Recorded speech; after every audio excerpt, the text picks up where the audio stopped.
Frédéric. Bonsoir Anne-Claire. On va parler intelligence artificielle, cette capacité qu'ont les ordinateurs à penser comme nous, comme les humains. Et dans ce secteur, le moins qu'on puisse dire, c'est que les progrès sont fulgurants et stupéfiants. Et pour commencer cette chronique, Anne-Claire, je vous propose une petite surprise. On m'a dit que vous aimiez la musique classique, alors musique, maestro.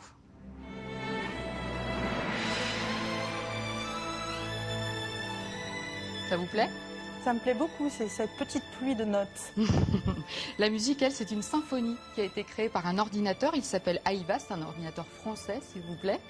Eh bien, il a analysé des milliers et des milliers de morceaux de grands compositeurs. Mais ce que l'on entend, ce n'est pas un assemblage de morceaux, ce n'est pas une copie, c'est une œuvre originale. Et d'ailleurs, cet ordinateur est inscrit en tant que compositeur à la SACEM. Alors, on l'a vu, les ordinateurs sont capables de nous procurer des émotions grâce à l'art, à la musique.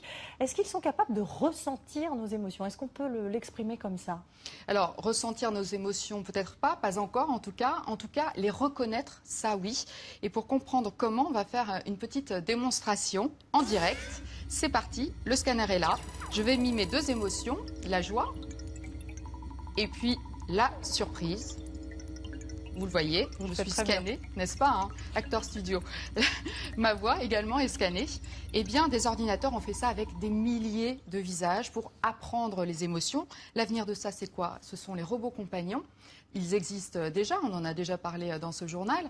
Ils sont encore dans une version simple. À l'avenir, les ordinateurs devraient pouvoir savoir ce que vous ressentez, si vous êtes triste, joyeux, et donc adapter et leur comportement et leurs paroles à cet état d'esprit. Alors on l'a bien compris, vous l'avez prononcé, ce mot qui est essentiel, s'adapter, apprendre en permanence, mais est-ce que c'est pas terriblement inquiétant finalement?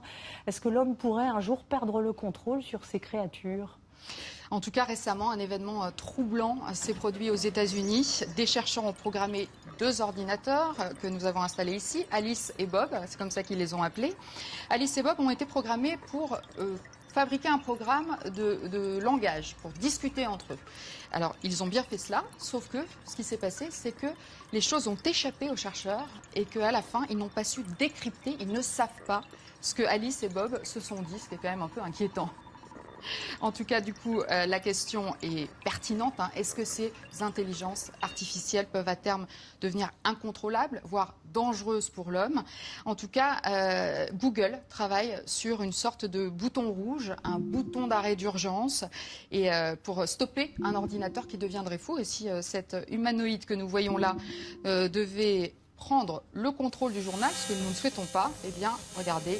Voilà, je le désactive. Avouez que ce serait quand même dommage qu'il nous remplace un jour, Ah Frédéric. bah, Merci beaucoup.